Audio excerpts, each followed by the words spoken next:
Aqui é Felipe Alvim e eu vou falar hoje para vocês um tema que eu gosto muito, um dos meus preferidos, e hoje nós vamos começar a falar desse tema, que é a análise biomecânica da marcha humana, tá certo?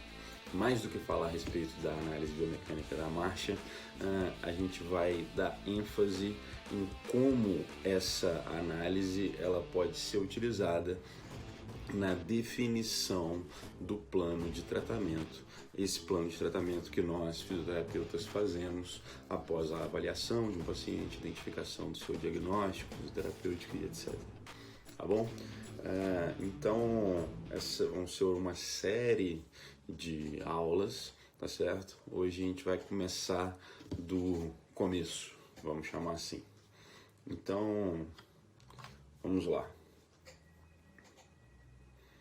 Bom, de acordo com a Jacqueline Perry, em 2002, na última edição do livro que ela publicou, né, sobre análise de marcha, a marcha humana ela pode ser compreendida por uma sequência repetitiva de movimentos que são realizados para mover o corpo à frente enquanto o apoio é mantido estável. Então essa é uma definição que eu gosto muito, né? Por quê? Porque dessa definição a gente tira algumas palavras importantes que vão ser úteis para nós mais à frente, né? Primeiro, a palavra repetitiva, né? Segundo, a expressão à frente e depois a palavra estável. Então, esses três termos, eles vão ser muito importantes para a gente na medida em que a gente for estudando a análise biomecânica da marcha. Tudo bem? Então, esses termos a gente usa porque o termo repetitiva, ele nos dá a ideia de que as coisas se repetem naturalmente. E quando as coisas se repetem, a gente já logo pensa na ideia de ciclos da marcha. Então, o que é um ciclo? Ciclo é uma coisa que começa a acontecer, né? Se desenvolve, tem todo o seu desenrolar, e ao chegar no seu final, o final do ciclo, tem o início, um novo ciclo. Né? Então a marcha ela pode ser dividida em ciclos. Uma série de movimentos acontecem, depois eles se repetem e assim sucessivamente até que o paciente alcance lá o seu objetivo, né? E os termos à frente e estável, eles vão nos dar, a princípio, as duas primeiras e as duas mais importantes, não as únicas, mas as duas mais importantes funções da marcha. Então, para que a gente realiza a marcha? A gente realiza a marcha para a gente se deslocar, para a gente progredir no espaço. Tá certo? Só que só progredir no espaço não é suficiente. A gente tem que progredir no espaço enquanto o nosso apoio, a nossa sustentação, o nosso suporte é mantido estável. Então, uma marcha em que o indivíduo, por exemplo, não progride, ele não consegue ir à frente, ou em que ele não se mantém estável, por exemplo, ele cai, é uma marcha que a gente não pode considerar eficiente. Tá certo? Além dessas duas funções, existem outras funções na marcha que foram acrescentadas aí ao longo do tempo por razões específicas que eu vou falar para vocês depois, mas essas são as duas primeiras e mais importantes funções da marcha. Tudo bem? Nesse momento dessa aula, eu gosto sempre de fazer um parênteses e discutir um pouco do porquê a gente deve avaliar a marcha, tá certo? E eu trouxe para vocês 3 razões. A primeira dessas razões é a seguinte. Há alguns anos atrás, a Organização Mundial de Saúde publicou uma série de artigos científicos valorizando ou justificando a importância da prática de atividade física, né? Entretanto, um desses artigos ele dizia o seguinte: pessoas que não praticam nenhum tipo de atividade física regular. Então a pessoa não faz musculação, ela não corre, ela não nada, né? Ainda que mantenham esse estilo de vida, se elas ao longo do seu dia a dia tiverem uma média de 10, darem, né, na verdade, uma média de 10.000 passos por dia, uma série de indicadores de morbidade e mortalidade relacionados ao sedentarismo, eles vão se equiparar àqueles indicadores de pessoas que praticam alguma atividade física regular. Né? Então é claro que a prática de atividade física ela é importante e a gente deve sempre incentivá-la, não só nos nossos pacientes, mas para todas as pessoas. Tá? Mas vocês já devem ter visto, já devem ter tido a oportunidade de lidar com pessoas que vão dizer que não gostam de praticar atividade física. Né? E uma vez que essas pessoas se comportam dessa maneira, pode ser que a gente não consiga fazê-las se engajar num programa de atividade física. Tá? Agora, e de certa forma é um direito que as pessoas têm, né? As pessoas não são necessariamente obrigadas a gostar de praticar alguma atividade física. Bom, mas sabendo disso, a gente também tem que saber que ainda que essa pessoa não pratique atividade física, se ela der aí essa média de 10.000 passos por dia, vários indicadores relacionados aí à mortalidade e a morbidade e a mortalidade vão se equiparar aí àqueles de pessoas que praticam alguma atividade física regular. Tá? Então, a obesidade, por exemplo, a qualidade do sono, índice de massa óssea e outras coisas vão aí se beneficiar dessa caminhada, não necessariamente uma caminhada, porque a caminhada é aquele momento em que a pessoa para, né, de fazer qualquer atividade e sai de casa com esse objetivo específico. Né? Então, isso é uma atividade física, mas o que a gente propõe é que as pessoas deixem de ser sedentárias, que elas andem, né? Que elas às vezes abandonem o carro e vão ali à padaria a pé, né? Que elas subam 2 ou 3 andares de escada ao invés de usar o elevador, né? E que essa substituição naturalmente vai aumentar o número de passos que essa pessoa dá por dia, aí favorecendo com que ela chegue lá nos nossos 10.000 passos, tá certo? Esse é o primeiro motivo pelo qual a gente precisa avaliar a marcha, né? As pessoas precisam andar. O segundo motivo é o seguinte: quando a gente faz uma avaliação postural, eu vou fazer aqui algumas contas, né? Vamos supor que esse nosso paciente, que vocês estão vendo aí no slide, pese 80 quilos, tá? E eu vou fazer umas contas aqui com algumas aproximações, mas eu espero que vocês me acompanhem. São contas simples. Vamos supor que ele pese 80 quilos e que ele está aí com o peso do corpo distribuído em metade de cada lado, né? Metade do peso do corpo apoiado sobre cada pé. Então ele vai ter lá um peso, uma massa, que é o termo mais correto, uma massa de 40 quilos sustentada por cada um dos pés, né? Essa massa vai sofrer a ação da gravidade e se transformar num peso. Então eu tenho ali, se eu arredondar a gravidade para 10 metros por segundo ao quadrado, eu vou ter ali 400 newtons sendo sustentados por cada pé. Muito bem. A literatura também diz, primeiro ainda a respeito da distribuição da massa pelos dois pés. A gente sabe que essa distribuição da massa não é exatamente uniforme desse jeito. As pessoas costumam sustentar um pouco mais do peso do corpo com um lado do que com o outro, mas aqui pra gente, para simplificar, vamos considerar aí meio a meio, tá bom? Então vamos lá, prosseguimos.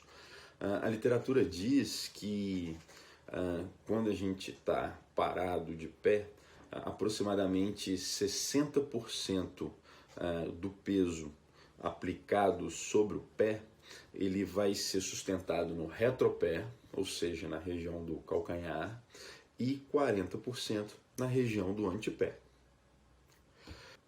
Então, no caso desse nosso paciente, do nosso exemplo, se a gente tem aí 400 newtons sendo sustentados por um pé, 60% disso, né, 4 vezes 6, 24, 240 newtons sendo sustentados pelo retropé, e o resto disso, né, 4 vezes 4, 16, 160 newtons sendo sustentados pelo antepé.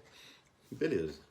Acontece que durante a marcha as articulações são impostas a forças de compressão articular muito maiores do que o peso do próprio corpo, né? Então a gente tem situações em que no tornozelo ou no joelho existe a imposição de uma força de compressão articular muito maior do que necessariamente um pequeno percentual do peso do corpo. Às vezes a gente está impondo às articulações uma força de compressão que às vezes é maior do que o peso do próprio corpo, né? E as estruturas, né, passivas que circundam, melhor dizendo, aquelas articulações, elas precisam lidar com essa força articular aumentada. Elas precisam fornecer estabilidade para essa articulação, além, é claro, da estabilidade advinda da congruência óssea, tá? Então, durante a marcha, por exemplo, a gente sabe que durante um determinado período da marcha, a gente está apoiando o peso do corpo num pé só, né? E isso associado eventualmente à aceleração do centro de massa para cima ou para baixo, né? O nosso centro de massa ele oscila durante a caminhada, e a gente vai falar disso um pouco mais para frente. A gente vai ter forças de compressão articular impostas num único membro inferior maiores do que o peso do nosso próprio corpo. Então, andar é uma atividade muito mais complexa, que demanda muito mais estabilidade do que ficar parado olhando para frente, né? E eu tenho certeza que todo mundo, ou praticamente todo mundo que está me assistindo nesse momento, faz a avaliação postural do seu paciente. Então você pede ao seu paciente que dê alguns passos, pare com os pés numa posição confortável e fique de pé relaxado olhando para frente. Enquanto isso, você vai olhar seu paciente, vai ver qual é o alinhamento dos membros inferiores, se ele tem o joelho em valgo, se ele tem o joelho em varo, se ele tem inversão ou eversão do calcâneo, ou se esse calcâneo está na posição neutra, se ele tem alguma rotação tibial, alguma rotação do quadril, enfim, todos os possíveis alinhamentos posturais vocês vão analisar, né? Só que a gente tem que considerar que ao fazer isso, a gente está analisando o nosso paciente parado, com essa sobrecarga que aí se aproxima a metade do peso do corpo apoiado em cada pé. Quando a gente observa o nosso paciente andando, o que a gente está fazendo é observá-lo, observar os seus membros inferiores, a pelve, a coluna, né, e até os membros superiores e a cabeça, como que esses segmentos corporais eles vão lidar com a sobrecarga aumentada, né, e muito, muito, muito mais próximas de uma situação verdadeiramente funcional, né, que é a marcha. Porque independente do nível de atividade física que o seu paciente tenha, né, se ele for um idoso que esteja ali restrito ao seu domicílio, ainda que ele esteja nessa condição de mobilidade reduzida, né, ele pode eventualmente levantar da cama, ele vai caminhar até o banheiro, depois ele vai até a cozinha, vai tomar café, depois ele vai até a sala, ele vai fazer tudo isso caminhando, né? Ou ainda, ele é um atleta que corre vários quilômetros por semana, corre 30, corre 40 quilômetros por semana, ainda que ele tenha esse nível elevado de atividade física, o que ele mais faz ao longo da semana dele é andar e não correr. Tá certo? Então, a avaliação da marcha, ela reproduz muito a funcionalidade do nosso paciente. Tá? Então, é um tipo de avaliação que aproxima muito mais as condições em que o paciente é avaliado daquilo que ele faz no dia a dia.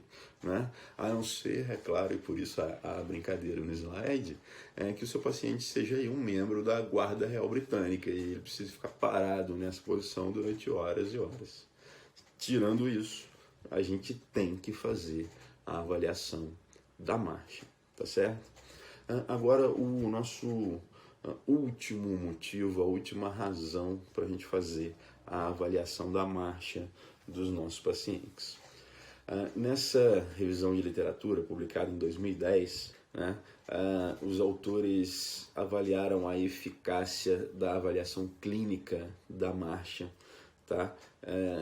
Quais eram as vantagens em se realizar a análise clínica da marcha. E esse artigo fez um levantamento de 100 e poucos artigos, 112, se eu não me engano, né? E essa revisão mostrou que desses artigos que foram levantados, foram revisados, 89 deles mostraram que fazer a avaliação clínica da marcha melhora a acurácia diagnóstica, ou seja, a gente consegue identificar com maior precisão qual é o problema que o nosso paciente tem. Né? O que é bastante óbvio, uma vez que a gente, como eu já disse, aproxima a situação de avaliação de uma situação mais funcional. Tudo bem? Além disso, 11 desses artigos, lembrando que essa revisão é de 2010, então já faz até algum tempinho, 11 desses artigos mostraram que fazer a avaliação clínica da marcha melhora a acurácia do tratamento, o que é uma consequência da melhora da acurácia diagnóstica. Né? Uma vez que você consegue identificar melhor o que o paciente tem, você vai conseguir planejar com maior certeza, com maior objetividade, qual é o melhor tratamento, o melhor conjunto de condutas para aquele paciente, para aquela situação.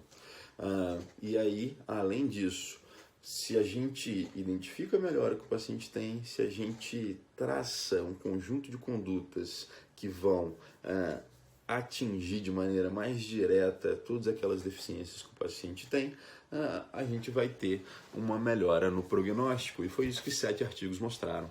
Então os pacientes vão melhorar mais e vão melhorar mais rápido se a gente fizer a análise clínica da marcha.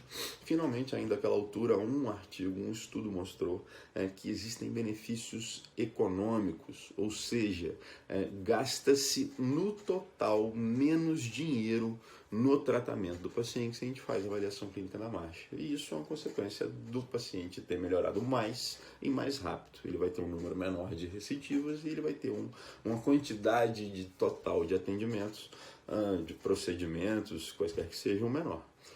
Tudo bem? Então, com esses 3 motivos, aí eu espero tê-los convencido a sempre realizar a análise clínica da marcha nos seus pacientes. Tá certo? Mas é difícil, eu não sei, depende muito do olho, a gente tem que olhar muitos movimentos. Concordo com todos esses argumentos, mas eles não podem se tornar uma desculpa para a gente nunca fazer.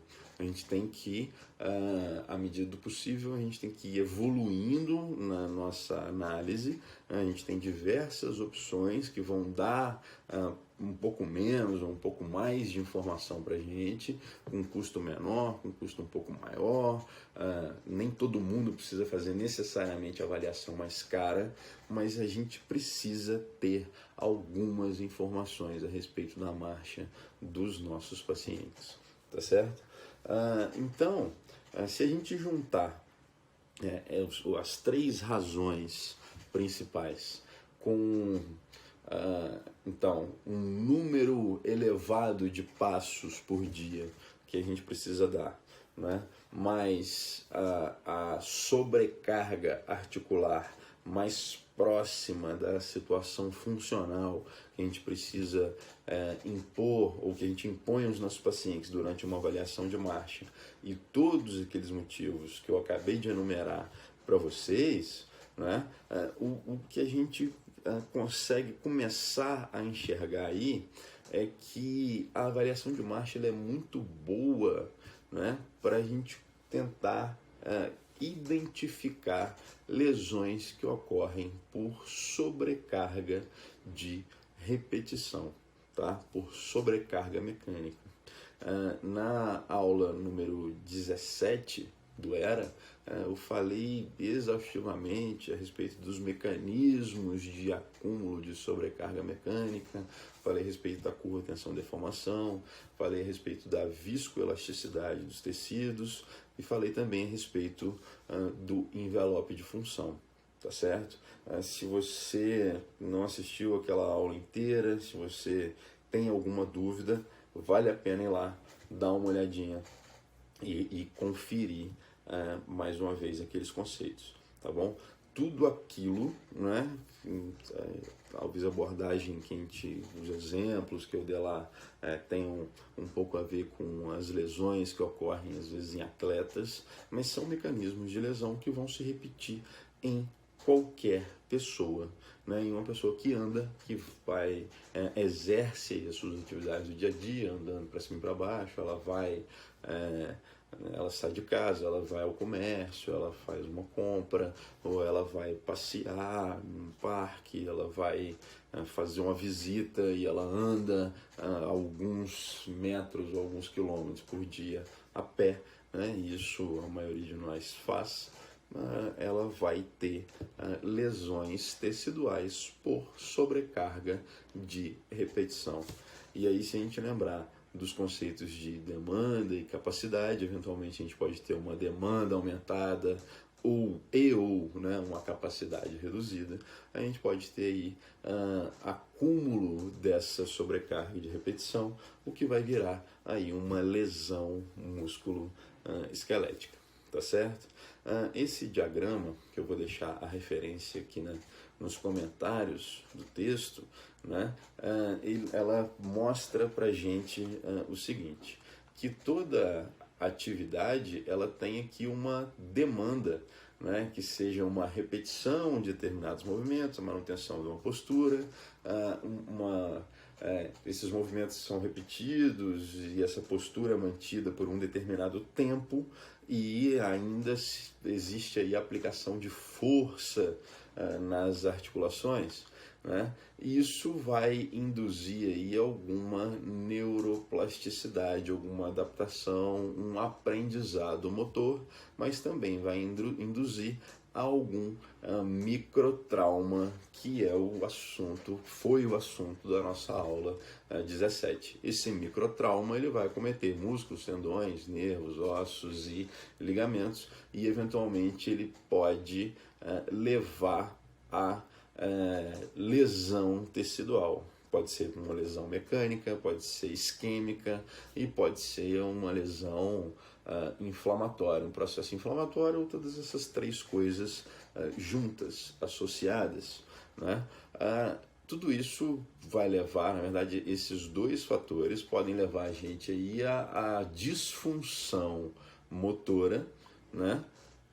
Com fraqueza, com fadigabilidade, né? Principalmente aqui essa lesão tecidual vai levar a essa alteração no controle do movimento. E além disso, a lesão tecidual ela pode também levar a novo microtrauma, nova sobrecarga mecânica, induzindo uma nova adaptação e uma nova disfunção motora, né?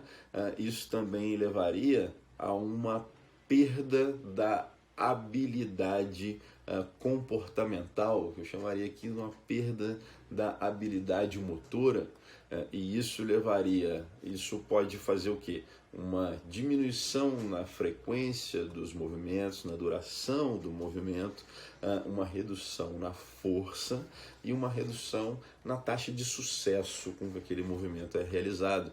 E tudo isso pode levar a lesão tecidual, a adaptação cortical com a nova habilidade motora e disfunção motora. E tudo isso pode levar a um ciclo vicioso, né, em que a qualidade do nosso movimento tende só a piorar, tá certo?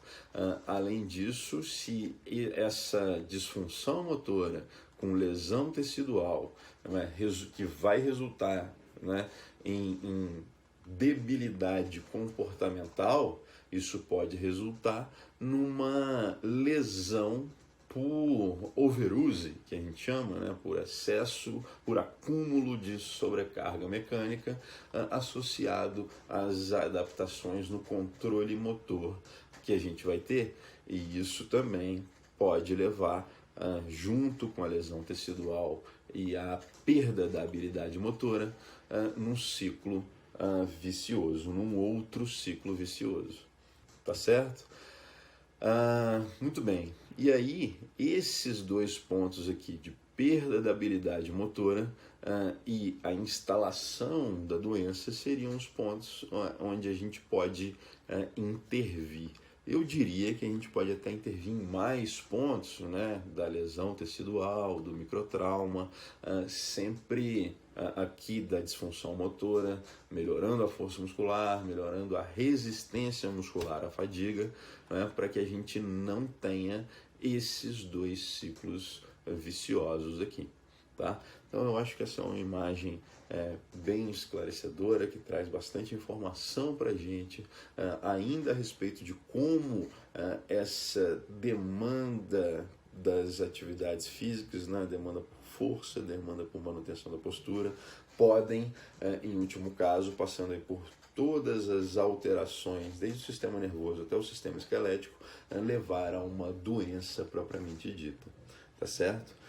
Bom, por enquanto a gente fica por aqui. Nessa aula é só isso, eu só queria justificar e explicar a vocês o porquê da gente fazer a avaliação clínica da marcha. Mais uma vez, retomar um pouco o raciocínio da aula 17 a respeito de como as lesões elas vão se instalar, né? É muito importante que a gente conheça todo esse processo para a gente saber como, onde e quando intervir, né?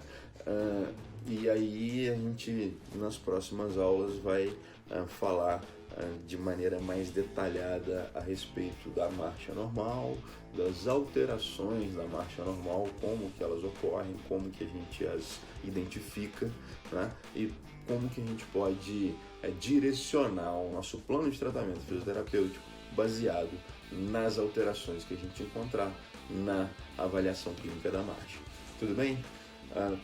Muito obrigado pela atenção de todos e até a próxima aula. Um abraço.